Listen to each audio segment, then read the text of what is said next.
Kasing tahimik ng tubig ang buhay sa Barangay Rio Tuba sa dulo ng Palawan.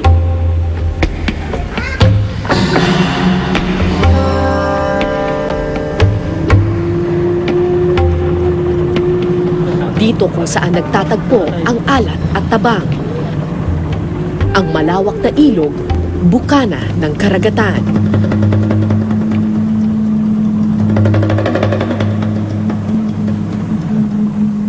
Sa tubig nakakabit ang buhay ng maraming taga rito. Pero hindi lang pala sila ang nakatira sa ilog na ito.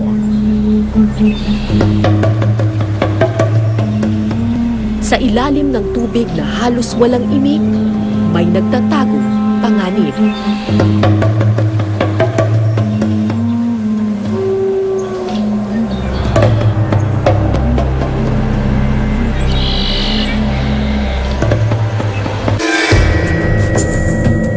Kalahati ng katawan, ito na lang ang naiwan sa mangingisdang si Edwin Lucero matapos siyang kainin ng buwaya kamakailan. So pupuntahan natin ngayon kung saan kinagat ng buwaya itong si Edwin Lucero. Ang pagkakasabi sa atin, dito lang daw mismo sa Pantalan. Pupunta ba tayo doon? Oo. Saan po yung bangka niya? Ayan. Ito yung bangka niya? Itong nandito? Oo, yan.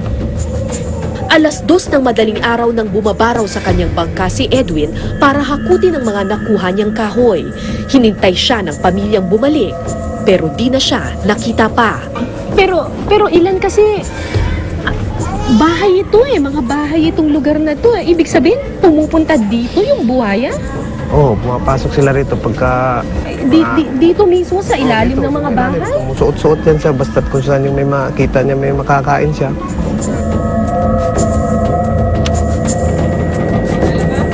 Sakay ng bangka, hinanap ni Ilan ang kanyang kuya Edwin. Sa bungad ng Bakawan, nakumpirma ang kanyang kinatatakutan. Nakita ko yung buhaya, pero ito lang yung nakasakmal sa dito niya kasi medyo agaw liwanag pa lang yun. Oo. Sa ganitong labo ng tubig. Oo. Maninag ko lang So siya. parang hinihila niya yung bangkay. Papunta siya doon, rumbo niya papunta doon, papasok. Papunta siya doon banda. Papasok siya doon.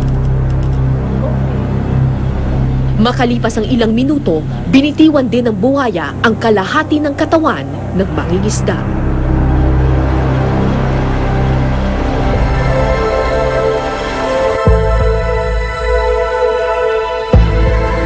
Hindi ito ang unang beses na may buwayang pumasok sa kanilang komunidad. Ang alam natin, yung mga buwaya, karaniwan, nakatira sila sa mga mangrove areas. Pero sabi ng mga taga Rio Tuba, ngayon daw, pumupunta na rin daw dito sa malapit sa mga bahay, yung mga buwaya. Ano yung sabi niyo, te? Nakaraang araw, ma'am, Oo. yung madaling araw, mga alas 2:45. Nung nakarang araw lang? Oo. Kahapon? Dito, oh. Kahapon lang? Kahapon ng madaling araw, alas 2:45. Oo. Dito, malaki itong dagat doon, abot doon. Nasaan yung buwaya? Yun nga, yung hampas ng buntot ba? Na kung sa pa, naghanap na naman siguro yun ng makain. Nakalubog sa tubig ang marami sa mga bahay sa Rio Tuba. Pinagdudugtong-dugtong lang ng mga tulay na kahoy. Sa ngayon, medyo mababaw pa ang tubig. Pero pagkagat ng dilim, ang tubig biglang lumalalim. Mas madali para sa buwaya na makapasok sa komunidad. Nakakita ka na ng buwaya? Wala kayong Yung? nakita kami. Di ba nakita Yung? kayo doon? Sa likod nga nung Gano'ng kalaki? Gano'ng kalaki? Parang ano? parang sobrang dalawang diba? Madalas daw ang mga alaga nilang hayop ang puntirya ng buwaya. Kaya naman ang kanilang mga alagang baboy, itinaas na nila ang kulungan ngayon. Ganito kalaking baboy ang kinain ng buwaya? Opo. Oh, sobrang laki naman, kuya. Aktwal daw nilang nakita ang pag-atake ng buwaya. Pinilit raw nilang patayin ito, pero di nila kinaya ang lakas. Ay, ang baboy na saan? Sa lupa. Tatabi. Oh, tapos, gumapang ang buwaya? Umakyat ang buhay. Sa lupa? Oo. Ano yun? Tapos, sinakmal. Sinakmal, oo. Oh, tapos, Tapos hinila niya sa tubig. Dahil katulad dito, may mga tulay, hindi siya basta-basta makaano. makalabas. Ng tao. Oo. Hanggang pinagtulungan siya ng puso. Napatay? Hanggang binitawan ang baboy, hindi, tumakbo rin buhay. Tumakbo. Pero bulag na daw yung mata noon. Di man nila napatay ang higanteng buhaya, nag-iwan sila ng permanenteng lamat sa hayop. Nabulag daw nila ito. Nung una, di pa gaanong nababahala ang mga tao sa pagpasok ng buwaya sa komunidad. Pero nang kumain na ito ng tao, alam nilang kailangan na nila ng tulong.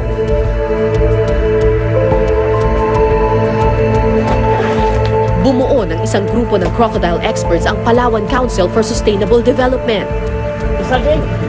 Mahigit 10 taon nang nanghuhuli ng buwaya at pinag-aaralan ito ng grupo.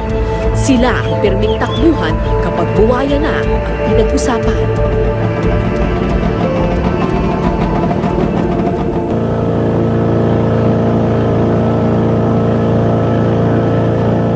Alas 5 ng hapon, tinahak ng grupo ang malawak na bakawan sa Rio Tuba.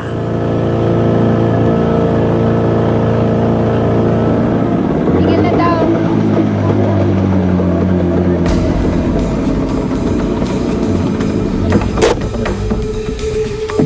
Isa-isang naglagay ng katibong sa bawat sulok nito.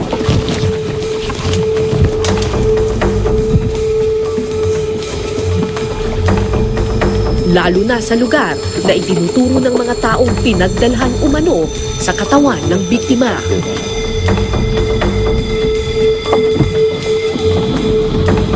Habang naglalagay ng mga silo, mabilis namang gumapang ang dilim.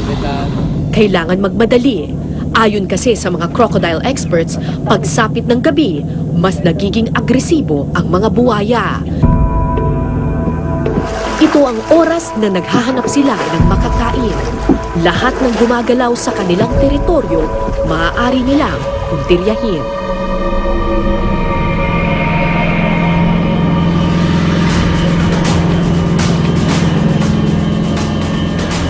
Pauwi na kami nang madaanan naming muli ang bungad ng bakawan malapit sa komunidad. Nang bigla na lamang, Mel, punta mo yung binoto, Mel. Tutumbok na tayo. Hinto. Kinasagwan. Saglit. Sige, wag na. Patay makina. Total, patay makina. Sagad. isang buwaya ang naaninag ng aming ilaw. Dahan-dahang nilapitan ng grupo ang buwaya.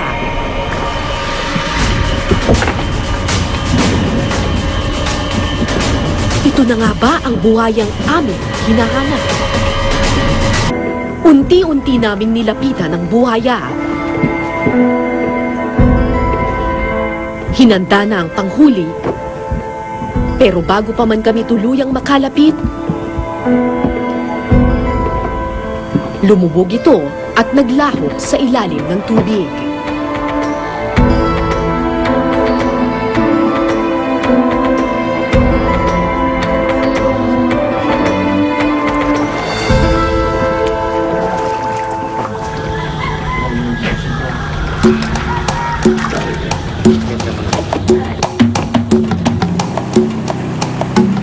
Alas 5 kinabukasan, larga ulit ang grupo para tingnan kung may kumagat sa mga silo na ikinabit noong gabi.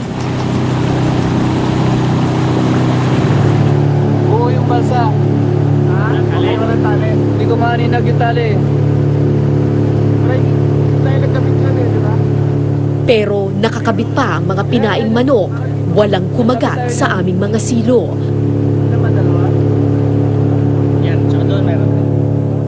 Para di masayang ang biyahe, naglagay na lang kami ng mga panibagong patibong.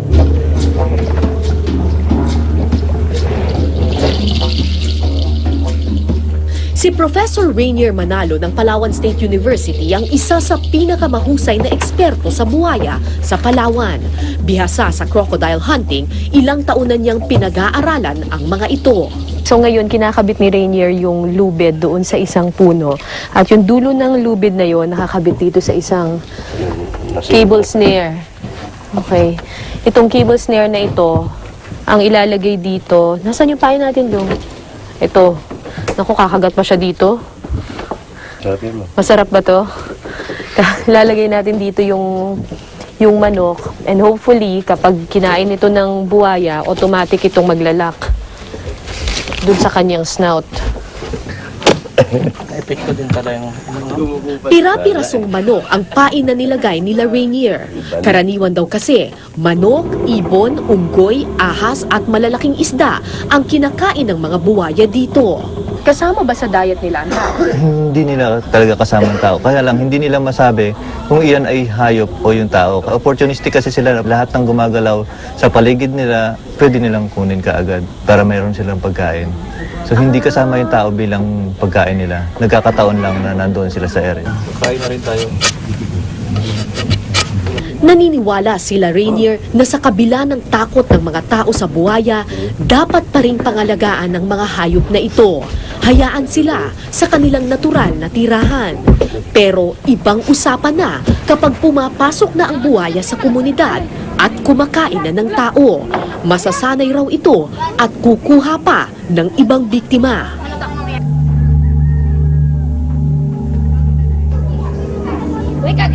Ayon kay Rainier, noon daw, tahimik namang nabubuhay na malayo sa isa't isa ang mga tao at buwaya ng Rio Tuba.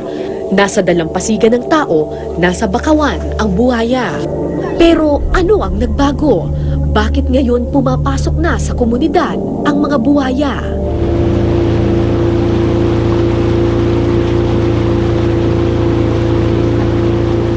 Kilala ang Rio Tuba sa malawak nitong mangrove area. Tingnan nyo dito, dire-diretso, ang ganda-ganda, berdeng-berde ang kulay. Pero tingnan natin kung gaano pa kalawak yung mangrove area doon sa loob. Ay, patay na talaga. So, pasukin natin yung mangrove area.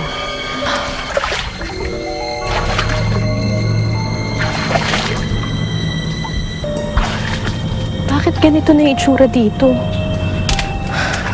Yung dun sa labas, puro green pa, pero tingnan mo dito sa loob. Putol na. Yung mga mangroves.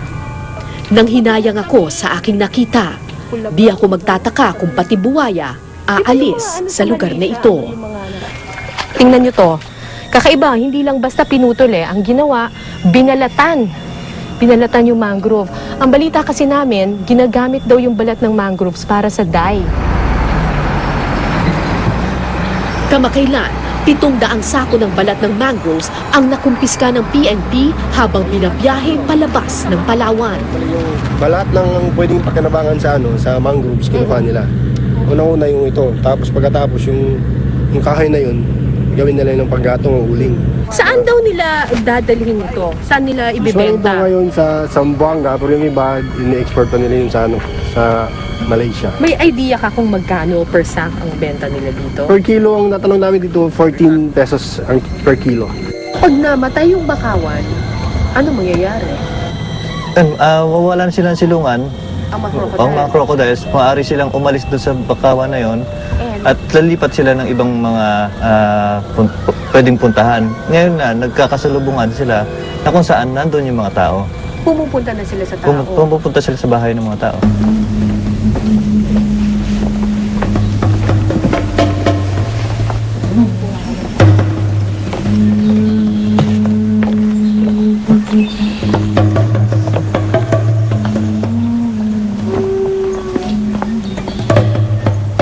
Kung ikukumpara mo dun sa pinuntahan natin kahapon, mas mataas ngayon yung tubig. Sabi nila yung ganyan daw kataas or mas mataas pa, dun daw pumapasok yung buhaya. Dito sa loob ng community. Pero habang hinihintay namin ang bangkang magdadala sa amin sa Bakawan, biglang bumuhos ang malakas na ulan. Ate, pwede makipasok? Biglang bumuhos yung ulan Hindi ko alam kung pumapasok yung crocodile, kung ano yung behavior niya kapag umuulan, pero nakakatakot dito sa kinatatayuan natin. Siguradong tataas yung tubig. At pag tumaas yung tubig, mas malaki yung possibility na makakapasok sila dito sa loob ng community. Isa lang ang nasa isip namin noon, kailangan makahanap ng mataas na lugar bago lamunin ng tubig ang Pampang. Ayun, nagbukas ng pinto. Oh my God, madulas to.